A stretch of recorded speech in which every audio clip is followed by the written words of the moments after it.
The universe, even today, represents a profound enigma to humankind. How did we go from a vast void to a planet that can support life, to ultimately civilizations that sprung up across the four corners of the earth, from Egypt to Rome to China? Who solved the problem of how to stay alive on this planet? Who fought battles, tasted glory, but restrained themselves with morals and went on to create culture, arts, and music, and the vast tapestry that is human history? Well, every culture has a creation myth, and then a set of pioneers who brought knowledge to humankind and kick-started their history. And China is no exception to that. They're a group of what are now called gods that taught humans all they needed to know to survive and create their culture at the very beginning of Chinese history around 5,000 years ago. And in this video, we're going to go through all of them. This is The Gods That Created Chinese Civilization Explained.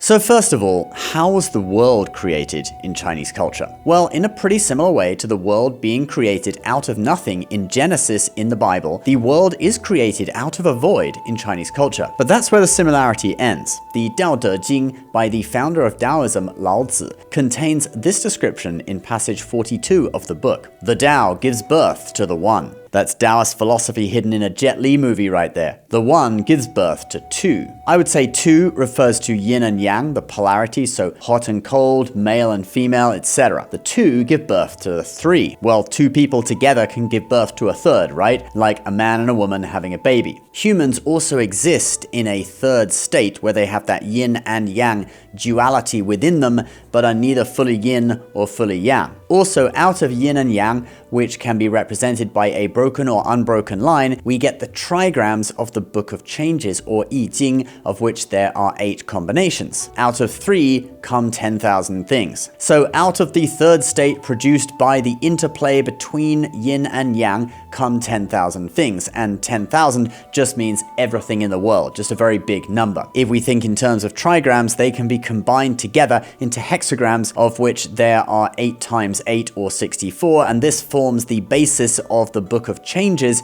with these hexagrams being able to supposedly represent any state or change of state that can exist in the world. The first hexagram, Qian, represents heaven, and the second one, Kun, represents earth. So together, they make up the word for universe or cosmos in Chinese, Qian Kun. And then the Tao Te Ching goes on to talk about how all beings bear the yin and embrace the yang, i.e. they both suffer and have blessings, and exhaust their qi or energy to achieve harmony. The Chinese people viewed the earth as being square and the heavens as being a round dome over the earth. This is reflected in the ancient saying, Tian Yuan Di Fang, heaven is round, earth is square. That's why when you look at the wooden railings in Chinese and Asian temples, the lower railing is square and the upper is round. They represent the heaven and the earth. And actually the word for place in Chinese is Di Fang, the second part of that saying, which literally means earth square. So anyway, from that account, we have the heaven and the earth and the 10,000 things emerging out of a void, with no creator involved. But that's not the only account. There is a myth of a god who created the universe, or more accurately, became the universe, and that is the myth of Pangu.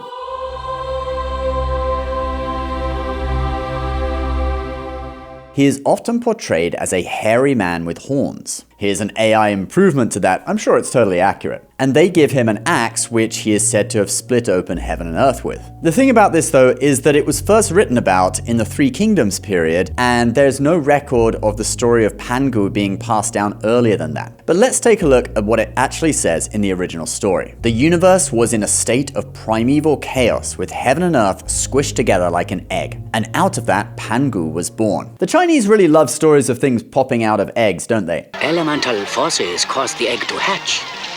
From it then came a stone monkey. The nature of monkey was irrepressible.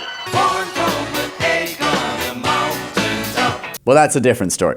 Let's keep going. It took 18,000 years for heaven and earth to separate. The light, positive side became the heavens, and the turbid and negative side became the earth. Pangu was in the middle. He went through 9 transformations a day. He was holier than heaven and wiser than earth. Every day the heavens rose 1 zhang, which is 10 feet higher, and the earth got 10 feet thicker. Pangu also grew 10 feet. Through this process lasting 18,000 years, the heavens reached their full height and the earth reached its full depth, and Pangu was fully grown. It was 90,000 li from the heavens to the earth, and after this, there would be 3 sovereigns. We will get to the 3 sovereigns a bit later, that's actually quite important. But first let's talk about the distances. 1 li is half a kilometer, so that's 45,000 kilometers or 28,000 miles between heaven and earth. But then it goes on to talk about how when Pangu died, his body became the geographical features of the earth. Firstborn Pangu, when he died, his body transformed. His breath became the wind and clouds, his voice became thunder, his left eye became the sun, and right eye became the moon. His 4 limbs and 5 extremities of his body became the 4 directions and 5 peaks. His blood became rivers, his tendons and veins became the interior of the earth, his muscles became fields. You get the idea, it goes on for quite some time. But then the last thing it says is that the little mites on his body became black-haired people. Okay, first thing I'm thinking is, why does he have mites? Were there issues with his daily hygiene routine? But then I remembered that he looks like this. So yeah, bound to be a few mites in there, and they became the Chinese people. Kind of racist, don't you think? Although they wrote this themselves, so you can't really say that. Anyway, that part isn't normally emphasized. People normally just view him as becoming the physical universe and physical world. Now, after the era of Pangu, we get to very early Chinese history. You couldn't really call it history, it's mythology, basically. And we have the 3 sovereigns, or San Huang, that were talked about in the passage about Pangu that we just read. Now, there are different sets of these 3 sovereigns, but let's go with one of the more common ones from a Han Dynasty text called Fuxi Tongyi. The first sovereign would be Nuwa.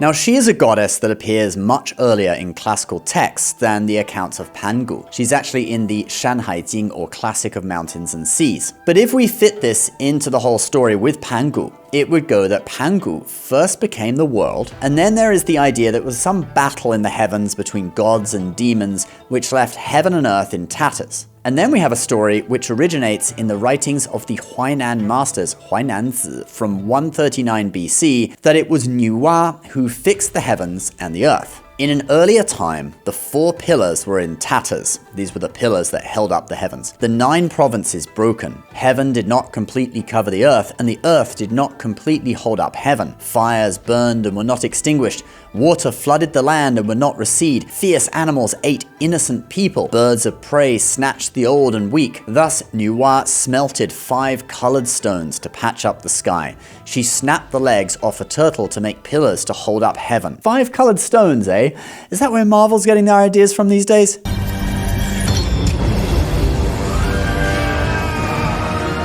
So that's the idea anyway, of her fixing up heaven and earth. The quote is quite a bit longer than that with all these different things that she did, but you get the idea. Then in another text, the Fuxi Tongyi from the Han Dynasty, we have a quote about how Nuwa actually made people. Now this book originally had 30 chapters, but only 10 remain, and even they were reconstructed. But there are quotes from the remaining 20 chapters in other books. So this one is one of those quotes that was scattered in other texts and can be found in the Taiping Yulan from the Song Dynasty after 900 AD. It is said that when heaven and earth opened up, there were no people yet. Nuwa clumped together yellow earth and made people. She put in tremendous effort with no time for leisure. She dipped a rope in the mud and flung it across the earth, and drops of mud became people. Those with riches and honor were the people made with yellow earth, and those who were poor and ordinary were made with mud. It's kind of interesting to me that this method of making humans out of earth is the same as how the Christian God did it in Genesis. And the Lord God formed man of the dust of the ground and breathed into his nostrils the breath of life, and man became a living soul. 2 cultures thousands of miles away came up with the exact same thing, even though they had no contact with each other. It really makes you think about there being truth to these myths. Well, I guess there could still be some doubt about that because the only versions we have today are quoted in later texts, but they in theory come from that very early text. But anyway, let's keep going. Now, Nuwa has a brother who was the second of the 3 sovereigns, and that was Fuxi.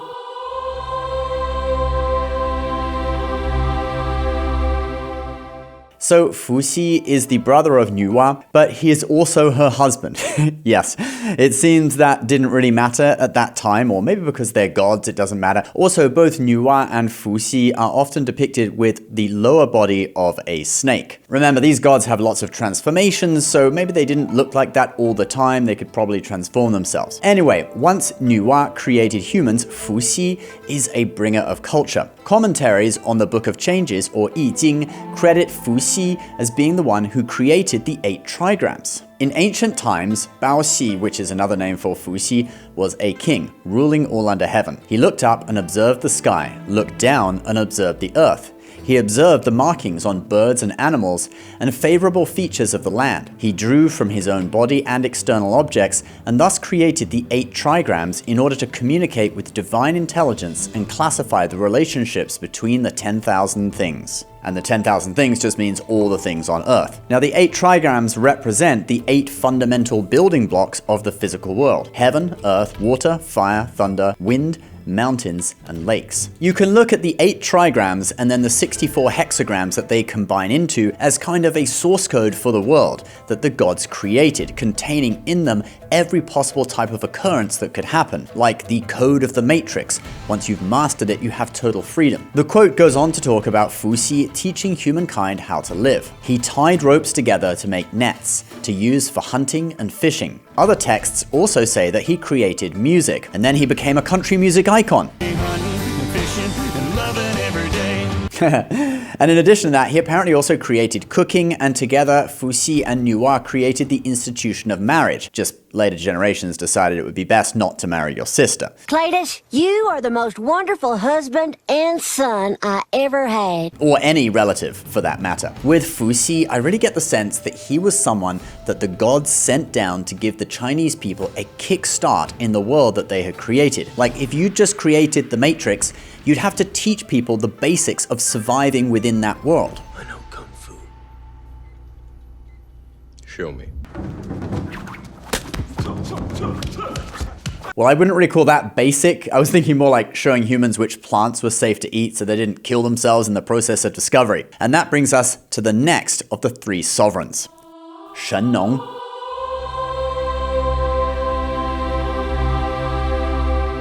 So Shennong literally means the divine farmer. This is what he looked like, pretty similar to Pangu actually. And here's an AI version. Yeah, he didn't have 3 arms. It's AI, guys, what can you do? So his inventions and contributions to humankind's knowledge were all to do with agriculture.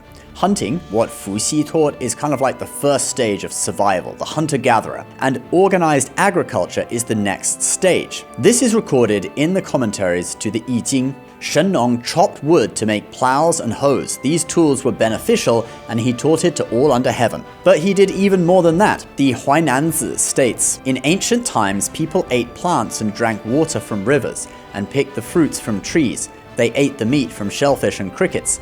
They often suffered from illness due to poisoning. Thus, Shennong started teaching people about the 5 grains. And these 5 grains, by the way, are soybeans, wheat, proso millet, foxtail millet, and hemp, although some lists replace hemp with rice. He taught about quality of soil, which were dry or wet, fertile or barren, highland or lowland. He tasted flavors of hundreds of plants and tasted water from springs to see if it was sweet or bitter. And he let people know what to avoid. At the time, he himself suffered from poisoning 70 times in one day. So the idea is that he was a higher being that came to the world, ruled his clan as a king, and taught people all they needed to know to stay alive from a nutritional and agricultural perspective. He was able to taste all the plants for them and endure the poisoning because he had the body of a god in order to give them the knowledge that they needed for nutrition and medicinal herbs. He also taught people to set up farmers markets in the middle of the day where people could come and exchange goods through barter. So Shennong is the last of the 3 sovereigns. This set of gods really gave people the very basics, okay? Marriage, farming, hunting, trade through barter, etc. But next, we get to the real grandfather of Chinese civilization, the Yellow Emperor.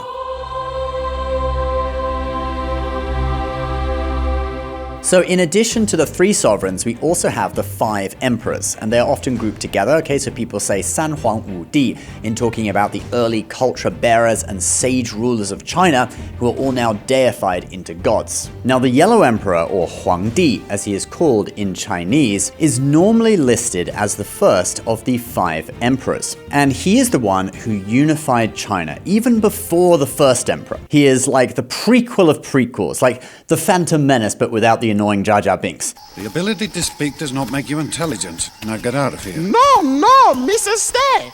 Mr. called Jar Jar Binks. And the Shiji, or the Records of the Grand Historian, opens with the myth of the Yellow Emperor. In the time of the Yellow Emperor, Shennong's clan had declined. The feudal lords were attacking each other and treating common people with cruelty, and Shennong's clan could not attack them. Thus, the Yellow Emperor trained in weapons and attacked them for not respecting the hierarchy. The feudal lords all came to pay their respects. But not all of them did this. There were a few holdouts, and the Yellow Emperor had to first fight the Flame Emperor, or Yendi, who some say is the same person as Shennong, and they also say that it was the Yellow Emperor's brother.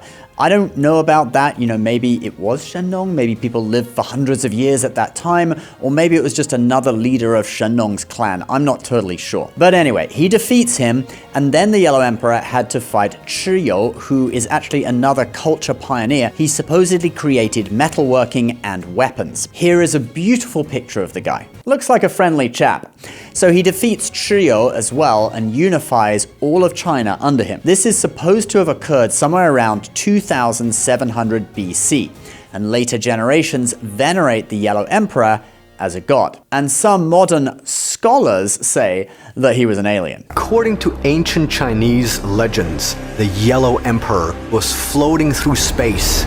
He saw that the people of Earth were sad and poor. Guys, I do have another video on the Yellow Emperor and his incredible backstory and the likelihood that he was an alien. It looks like this. I will put it on the end screen of this video for you to check out. Now, after the Yellow Emperor, we then have the Flood myth, which exists in Western culture too, and then a few hundred years after that, we start getting into actual verifiable history. But what we saw in this video were the mythical beings that started China's 5,000 years of culture. All right, guys, that's where I'm going to leave it today. And if you do like Chinese myths and legends, don't forget to check out Shenyun Performing Arts, the world's #1 classical Chinese dance show. They have just a few weeks left on their 2026 world tour. For my US East Coast friends, they still have shows in New Jersey and Connecticut, and in total, they have 8 companies touring the world at the same time. So no matter where you are, you may have a chance to still catch a performance.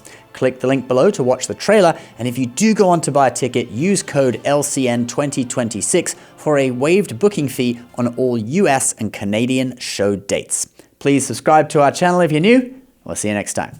Bye-bye.